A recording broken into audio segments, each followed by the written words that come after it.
বন্ধুরা, আশা করি সবাই ভালো আছেন। তো বন্ধুরা, এখন যে সিনেমাটা নিয়ে কথা হলো, সিনেমাটার নাম হচ্ছে আমাদের ছোট সাহেব, যেটা 2010 সাল এরকমভাবে রিলিজ করেছিল। তো ছবির পরিচালক হিসেবে কাজ করেছিলেন এফআই মালেক, এবং অবশ্যই ছবিটার অভিনয় করেছিলেন হচ্ছে সাকিব খান, অপু বিশ্বাস, সাহারা, কাবিলা সহ আরও অনেকে। তো এই সিনেমাটাকে নিয়ে স্পেশালি এখন কথা হবে।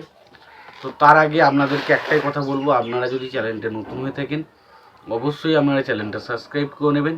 আর যদি আপনাদের মনে হয় যে ভিডিওটি লাইক করবেন তাহলে অবশ্যই লাইক করতে পারেন। আর একটা কথা বলবো, যদি চ্যানেলটা নতুন হয়ে থাকেন অবশ্যই আপনারা চ্যানেলটা সাবস্ক্রাইব করে নেবেন। এবার আসি মেন যে বিষয়টা। দেখুন, যে বিষয়টা নিয়ে কথা, ছবিটার নাম হচ্ছে আমাদের ছোট সাহেব। তো এই সিনেমাটার বিষয়ে তো যাবো, ছবিটার গল্পটা কেমন, ছবিটা কেমন লেগেছে আমার, সেই সমস্ত বিষয়ে তো যাবো। তো তার আগে একটাই কথা বলবো যে এই সিনেমাটার গল্পের বিষয়ে যাওয়ার আগে সিনেমার পরিচালক, প্রযোজক, সঙ্গীত পরিচালক এবং কারা কারা ছবিতে অভিনয় করেছেন সেই বিষয়টাকে দেখে নেওয়া যাক, এবং তারপর না সিনেমাটার বিষয়ে আলোচনায় যাব। তো সিনেমাটার পরিচালক হিসেবে কাজ করছেন এফআই মানিক। ছবিটার চিত্রনাট্যকার হিসেবে কাজ করছেন মোহাম্মদ রফিক উজ্জাম জামান। সংলাপ লিখেছেন মোহাম্মদ রফিক উজ্জান জামান। গল্প লিখেছিলেন আবদুল্লাহ জহির বাবু। ছবিটার প্রযোজক হিসেবে কাজ করছেন সাজাদ হোসেন।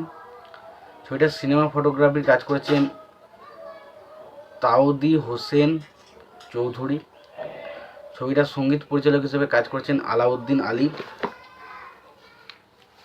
এবং ছবিটার অভিনয় করেছেন সাকিব খান, অপু বিশ্বাস, তারপরে ধরুন সাহারা, কাবিলা, সুচরিতা, আলিরাজ, আবু সায়েদ খান, নাসরিন, মিশা সওদাগর সহ আরও অনেকে। তো সিনেমাটা লাগলো কেমন? দেখুন, এটা একটা পুরোপুরি একটা কমেডি জনরার ছবি, যেখানে সাকিব খানের ক্যারেক্টারটা খুবই অহংকারী, এরকমই একটা ক্যারেক্টার তাকে দেওয়া হয়েছে এবং আমাদের ছোট সাহেব। এবং সত্যি কথা বলতে সে অহংকারী হলো, প্রথমত সে কিছু গরিব মানুষদের দেখাশোনা করতো, এবং একটা বাড়ির যে ছোট কর্তা সেই ক্যারেক্টারটা প্লে করেছে হচ্ছে সাকিব খানের ক্যারেক্টারটা। এবং সে গ্রামের মানুষকে কতটা উপকার করে, এবং তার সাথে অপু বিশ্বাসের কীভাবে ভালোবাসা হচ্ছে এবং তার পেছনে কী কী রয়েছে সেই সমস্ত নিয়ে হচ্ছে সিনেমার মধ্যে বেশ কিছু ইমোশনাল পয়েন্ট রয়েছে, যেটা গরিব মানুষ এবং সাকিব খানের মধ্যে, সেই জিনিসগুলো কিন্তু কিছু কিছু জায়গায় সত্যি ওয়ার্ক করে। ছবির গানগুলো ভালো ছিল। ছবিতে বাকি যদি আমরা পারফরমেন্সগুলো দেখুন, খুব একটা আহামরি বলার মতো কিছু নেই কারো। মিশা সওদাগর সেই লাউড পারফরমেন্স করেছে, বাকি যারা কাজ করেছে ঠিকঠাক পারফরমেন্স দিয়েছে। তো ওভারঅলে ছবিটা একটা ঠিকঠাক এন্টারটেন করে, তবে খুব একটা আউটস্ট্যান্ডিং বা অসাধারণ কিছু সিনেমা নয়।